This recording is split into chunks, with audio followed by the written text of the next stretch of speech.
ஒரு தெருவில் சில சிறுவர்கள் விளையாடிக்கிட்டு இருந்தாங்க.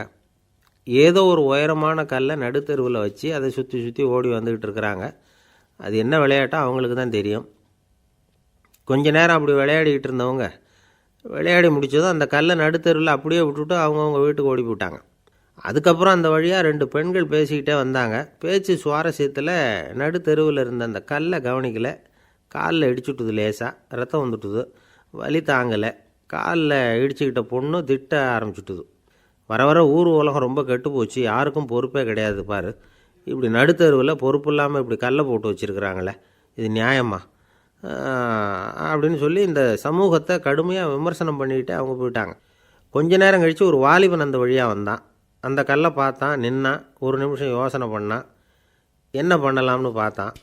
தன்னுடைய வீரத்தையும் பலத்தையும் காட்டணும்னு நினச்சான். பின்னாடி போனான்.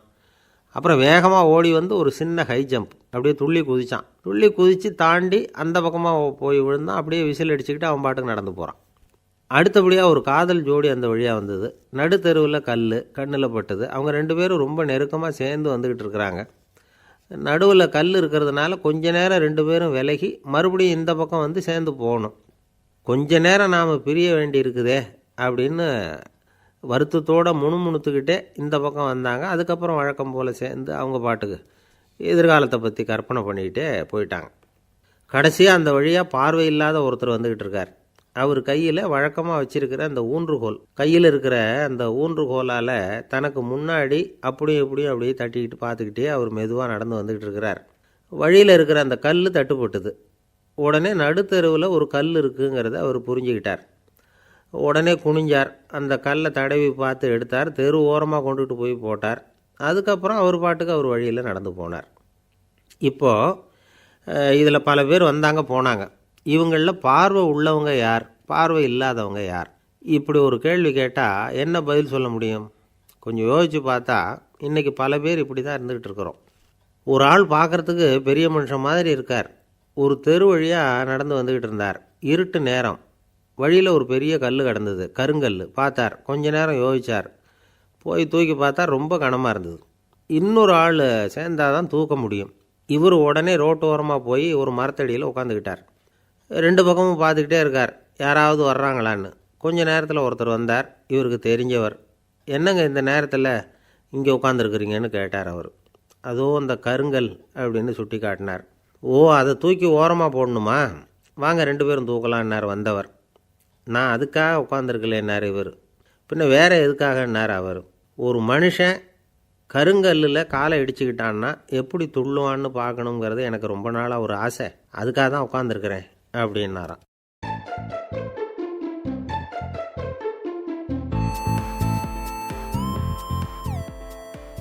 என்னுடைய நண்பர் ஒருத்தர் ஆழ்ந்த சிந்தனையில் இருந்தார். என்ன யோசனை பண்ணுறீங்கன்னு கேட்டேன். தலைவர் ஆகணும்னு பார்க்குறேன், அதுதான் என்ன வழின்னு யோசிச்சுக்கிட்டு இருக்கேன்னார். நான் கூட அது மாதிரி யோசித்து பார்த்தேன். அதுக்கப்புறம் அந்த யோசனையை கை விட்டுட்டேன் அப்படின்னோம். ஏன்னு கேட்டார். அதுக்கான தகுதிகள் நமக்கு இல்லைங்கிறது புரியுது. அது நமக்கு புரியறத விட நம்ம விட மற்றவங்களுக்கு நல்லா புரிஞ்சு போச்சு. அதனால் பேசாமல் கம்முன்னு இருந்துடுறது தான் நல்லது அப்படின்னோம். தலைவர் ஆகிறதுக்கு தகுதிகள் வேறு உண்டோ அப்படின்னு கேட்டார். அவர் யதார்த்தமாக தான் கேட்குறார். நாங்கள் உடனே எங்ககிட்ட இருந்த ஒரு புத்தகத்தை எடுத்து அவர்கிட்ட கொடுத்தோம். படித்து பாருங்கன்னு. தலைவர் ஆகிறதுக்கு என்ன வழி அப்படிங்கிறத பற்றி அதில் போட்டிருக்கிறாங்க. முதல் வழி என்ன தெரியுமா? ஒரு 4 பேர் முன்னாடி இல்லைன்னா ஒரு கூட்டத்துக்கு முன்னாடி நீங்கள் பேச போகிறீங்க. அப்போ எப்படி ஆரம்பிக்கணும்னா, உண்மையான புகழ்ச்சி, நேர்மையான பாராட்டு, இதோடு ஆரம்பிக்கணும். எடுத்ததுமே அது சரியில்லை இது சரியில்லைன்னு பேசிகிட்டு இருக்கக்கூடாது. மக்களை பார்த்து நீங்கள் தான் தப்பு பண்ணிவிட்டீங்க அப்படின்னு நேரடியாக சொல்லக்கூடாது. தவறு இருந்தாலும் அதை மறைமுகமாக ஏதாவது கதை சொல்லி அதிலிருந்து அவங்க புரிஞ்சுக்கிற மாதிரி செய்யணும். அடுத்தவங்க பண்ண தப்பு என்னன்னு அலசறதுக்கு முன்னாடி நீங்கள் பண்ணின தப்பு என்னங்கிறத பற்றியே பேசுங்க. எதுக்கும் நேரடியாக உத்தரவு போட்டுக்கிட்டு இருக்கக்கூடாது. இதை நீங்கள் செய்யணும் அப்படின்னு சொல்கிறதுக்கு பதிலாக நீங்கள் இப்படி செஞ்சால் எப்படி இருக்கும் அப்படின்னு கேள்வி மாதிரி கேட்கணுமா. இப்படி கேட்டால் அது உத்தரவு மாதிரி தெரியாதான். அடுத்தவங்க மரியாதையை காப்பாற்றுறது மாதிரி பேசணுமா. உங்கள் பேச்சு இன்னொருத்தரை அவமானப்படுத்துறது மாதிரி இருக்கக்கூடாதான். ஏன்டா இவங்ககிட்ட போய் மாட்டிக்கிட்டோம்னு யாரும் நினச்சிடக்கூடாது. ஒவ்வொரு சின்ன வளர்ச்சியையும் பாராட்டணும். வெற்றி வந்து சாதாரணமாக இருந்தாலும் பாராட்டாமல் இருந்துடக்கூடாது. பாராட்டும் பொழுது தாராளமாக இருக்கணும். குறை சொல்லும் பொழுது கவனமாக இருக்கணும். வாய்க்கு வந்தபடி பேசிவிட்டால் அதுக்கப்புறம் வகையாக மாட்டிக்கிட்டு முழிக்க வேண்டியிருக்கும். நீங்கள் பேசுகிறது இன்னொருத்தருக்கு ஒரு கௌரவத்தையும் மரியாதையும் உண்டு பண்ணுறது மாதிரி இருக்கணும். நீங்கள் பேசுகிறது அடுத்தவங்களுக்கு இருக்கிற கொஞ்ச நெஞ்ச மரியாதையும் எடுத்து விடுறது மாதிரி இருக்கக்கூடாது. உங்கள் பேச்சை கேட்டால் கேட்குறவங்களுக்கு ஒரு ஊக்கம் வரணும், உற்சாகம் வரணும். தவறு எதுவாக இருந்தாலும் அதை சுலபமாக திருத்திக்கலாம், சரி பண்ணிக்கலாங்கிறது மாதிரி இருக்கணும் உங்கள் பேச்சு. அடுத்தவங்களை சந்தோஷப்படுத்துங்க. உங்கள் யோசனையை கேட்டு நடந்துக்கிறதுனால அந்த சந்தோஷம் அவங்களுக்கு கிடைக்கணும். இந்த தகுதியெல்லாம் உங்ககிட்ட இருந்தால் நீங்கள் ஒரு சிறந்த தலைவராகலாம் அப்படின்னு அந்த புஸ்தகத்தில் போட்டிருக்குது. இந்த காலத்தில் வந்து தலைவர் ஆகிறதுக்கு வேறு சில தகுதிகள்லாம் கூட தேவைப்படுது. ஒரு புள்ள வந்து தன்னுடைய அப்பா கிட்ட, அப்பா உன்ன மாதிரியே நானும் அரசியலில் சேரணும், தலைவர் ஆகணும்னு ஆசைப்படுறேன், இன்னையிலேருந்து எனக்கு அரசியல் பாடம் கற்றுக் கொடு அப்படின்னு கேட்டிருக்கான். அவரும் சரின்னு சொல்லிவிட்டு ஒரு பெரிய ஏணியை எடுத்துகிட்டு வந்தாரான். ஒரு செவுத்தில் சாத்தினார். இந்த ஏணியில் ஏறி உயர போய் அங்கே பரன் மேலே இருக்கிற ஒரு புத்தகத்தை எடுத்துகிட்டு வாடான்ருக்கார் மகனை பார்த்து. அப்பா ஏணி ரொம்ப உயரமாக இருக்குது, நீ ஜாக்கிரதையாக இதை பிடிச்சிக்கோ, நான் ஏறி போகிறேன் அப்படின்னு நான் பையன். பயப்படாத, நான் பார்த்துக்கிறேன்னார் அப்பா. பையன் ஏணியில் ஏறினா உச்சிக்கு போனதும் அப்பா கையை எடுத்துட்டார். ஏணி அப்படியே சரிஞ்சுட்டுது. பையன் பொத்துன்னு கீழே விழுந்துட்டான். இடுப்பை பிடிச்சிக்கிட்டே எழுந்திரிச்சான். என்னப்பா இது, இப்படி என்னை ஏற விட்டுட்டு கையை விட்டுட்டியே, இப்படி கைவிடலாமா அப்படின்னு கத்தியிருக்கான். அப்பா நிதானமாக சொன்னாராம், அவசரப்படாதேப்பா, அரசியலில் இதுதான் முதல் பாடம், பெத்த அப்பனாக இருந்தாலும் அவனை நம்பாதே அப்படின்னு உபதேசம் பண்ண ஆரம்பித்தாரான்.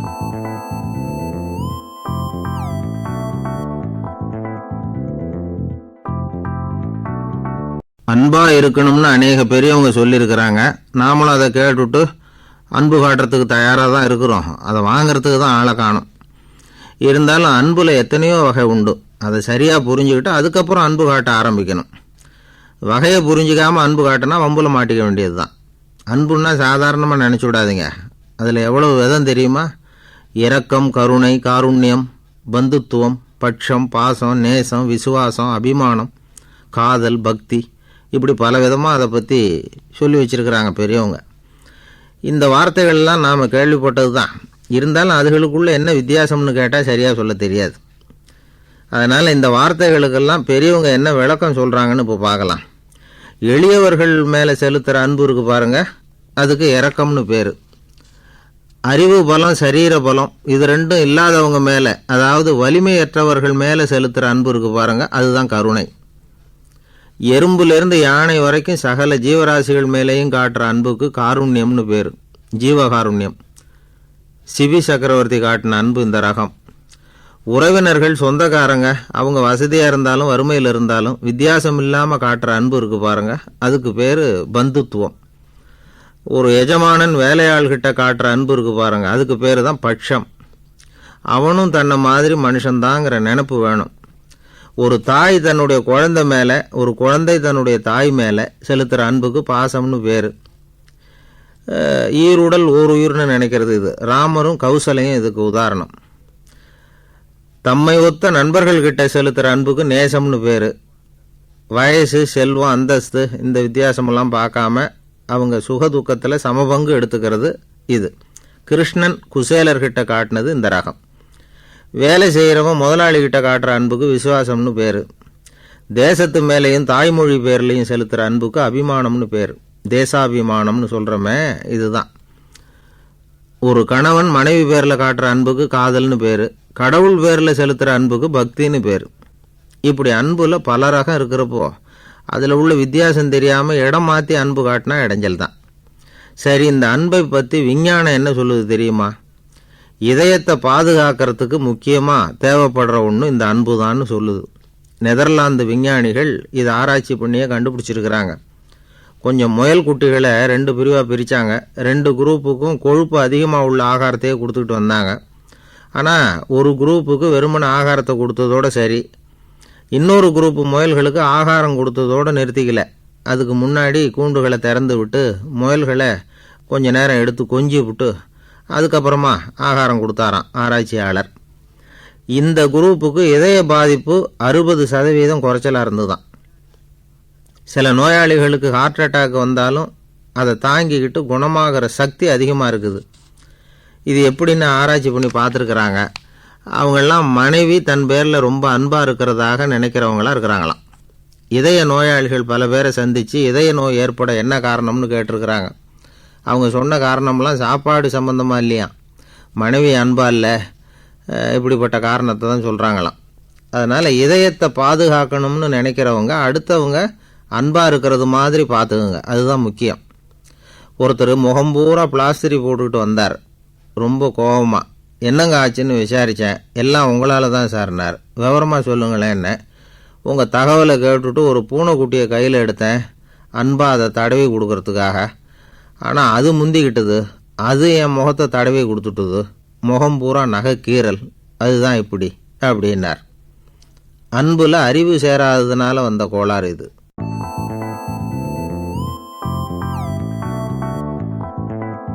அவர் ஒரு பெரிய குடும்பத்தில் பிறந்தவர். இருக்கிற சொத்துக்கள் எல்லாத்தையும் வாரி வழங்கிவிட்டு காட்டுக்கு புறப்பட்டார் தவம் செய்கிறதுக்காக. இருந்தது பூராவும் கொடுத்துட்டார். இனிமேல் எதுவுமே இல்லை கொடுக்கறதுக்கு. அப்போது கடைசியாக ஒருத்தன் வந்து கையை நீட்டினான். ஐயா ஏதாவது கொடுங்கன்னா. அவர் பார்த்தார். கட்டியிருக்கிற வேட்டியை தவிர வேறு எதுவுமே இல்லை. 8 முழம் பட்டு வேட்டி, ஜரிகை கரையோடு இருக்குது. கடைசியாக அதை தான் எடுத்து கட்டிக்கிட்டு அவர் புறப்பட்டுக்கிட்டு இருக்கிறார். அவர் பார்த்தார், எதிரில் அவன் பரிதாபமாக நின்றுக்கிட்டு இருக்கிறான். அந்த 8 முழ வேட்டியை 2ஆக கிழிச்சார். 4 முழத்தை அவங்ககிட்ட கொடுத்துட்டு மீதி 4 முழத்தை தன்னுடைய இடுப்பில் கட்டிக்கிட்டு அவர் காட்டுக்கு போயிட்டார். இவன் என்ன பண்ணான் தெரியுமா?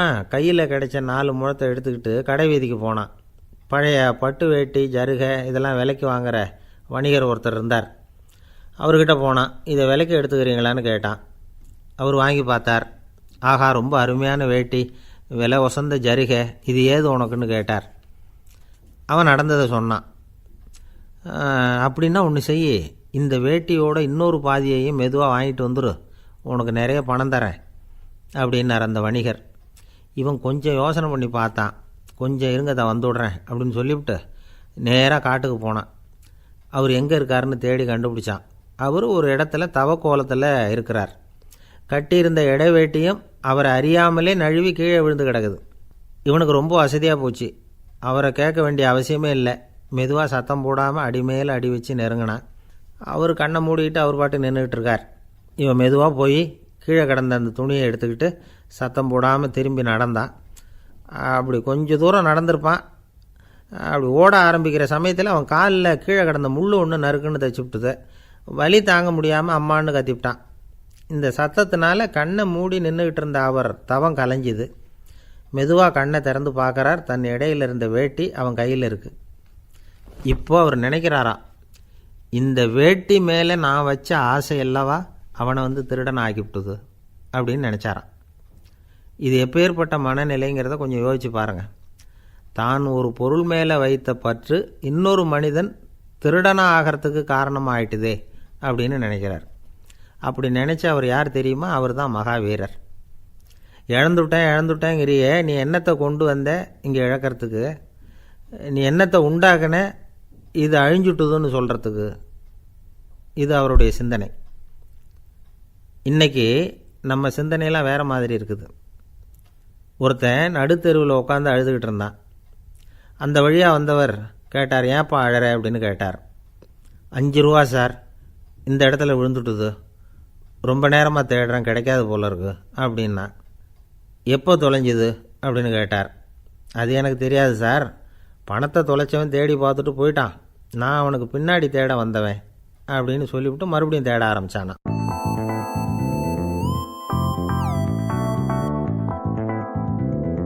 அமெரிக்க ஜனாதிபதி ஆப்ரஹாம் லிங்கன் ஒரு நாள் தன்னோட கோச்சு வண்டியில் தலைநகரான வாஷிங்டனுக்கு போயிட்டுருக்கிறார். கோச்சு வண்டி ஒரு சாலையில் போயிட்டுருக்கு. அந்த சாலைக்கு ஒரு பக்கத்தில் பயங்கரமான சதுப்பு நிலம். சதுப்பு நிலம்னா அது புதைகுழி, புதை மணல்ங்கிறோம்ல, அது மாதிரி. அந்த சதுப்பு நிலத்தில் யாராவது மாட்டிக்கிட்டா அவ்வளோதான், ஆளை கொஞ்சம் கொஞ்சமாக உள்ளே அமுக்கிவிடும், தப்பிச்சு கரையிறது கஷ்டம். அப்படிப்பட்ட நிலம் அது. ஆப்ரஹாம் லிங்கன் ஏதோ ஒரு முக்கியமான அரசாங்க வேலையாக போயிட்டு திரும்பி வந்துக்கிட்டு இருக்கிறார். அதனால் அந்த சமயத்தில் அவர் விலை உசந்த ஆடைகளை அணிஞ்சிருக்கிறார். அப்படி அவர் அந்த கோச்சு வண்டியில் வந்துக்கிட்டு இருக்கிறாரு. அந்த சமயத்தில் ஒரு காட்சி அவர் கண்ணில் பட்டுட்டுது. என்ன தெரியுமா? ரோட்டுக்கு பக்கத்தில் இருந்த சதுப்பு நிலத்தில் ஒரு இளம் பன்றிக்குட்டி சிக்கிக்கிட்டு தவிச்சிக்கிட்டு இருக்குது. பரிதாபமாக கத்திக்கிட்டு இருக்குது. அதை பார்த்தார் லிங்கன். அவருக்கு என்ன மாதிரி ஆயிட்டுது. உடனே வண்டியை நிறுத்த சொன்னார். கீழே இறங்கினார். தன்னோட விலை உசந்த ஆடைகளை பற்றி லட்சியம் பண்ணவே இல்லை.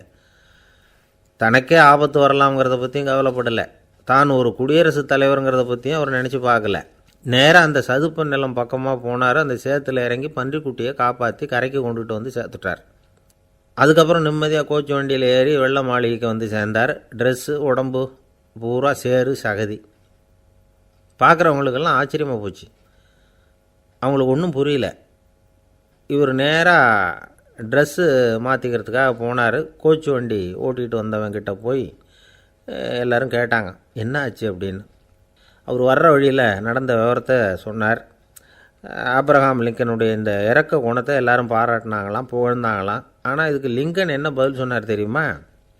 தயவு பண்ணி இந்த புகழ்ச்சியான பேச்சையெல்லாம் ஒதுக்குங்க, அதெல்லாம் வேணாம்.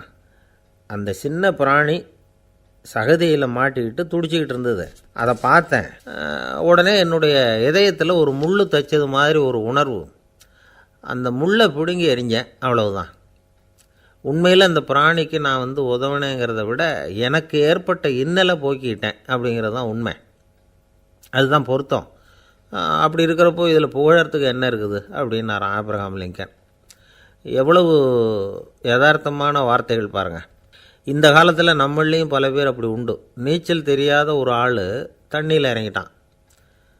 தண்ணி ஆழங்கிறது அப்புறமா தான் தெரிஞ்சுது. தத்தளிக்க ஆரம்பிச்சிட்டான். வாழ்னு கத்துறான். கரையில் நின்றுக்கிட்டு இருந்த ஒருத்தர் இதை பார்த்தார். உடனே அவருக்கு இதயத்தில் முள் தைச்சது மாதிரி ஒரு உணர்வு. உடனே குபீர்னு தண்ணியில் பாய்ஞ்சார். அவரை காப்பாற்றி கரைக்கு கொண்டுட்டு வந்து சேர்த்தார். இதை பார்த்துக்கிட்டு இருந்த இன்னொருத்தர் காப்பாற்றின அந்த ஆளை பாராட்டி புகழ்ந்தார். என்ன புகழாதீங்க சார் அப்படின்னார் அவர். ஏன்னு கேட்டார் இவர். நான் அந்த ஆளை ஏன் காப்பாற்றினேன் தெரியுமா? அவன் நேற்றுக்கு என்கிட்ட 300 ரூபா கடன் வாங்கியிருக்கிறான். இவன் தண்ணியில் போட்டான்னா நான் கொடுத்த கடனும் தண்ணியில் போடும். அதனால தான் விழுந்து காப்பாற்றினேன் அப்படின்னா அந்த ஆள்.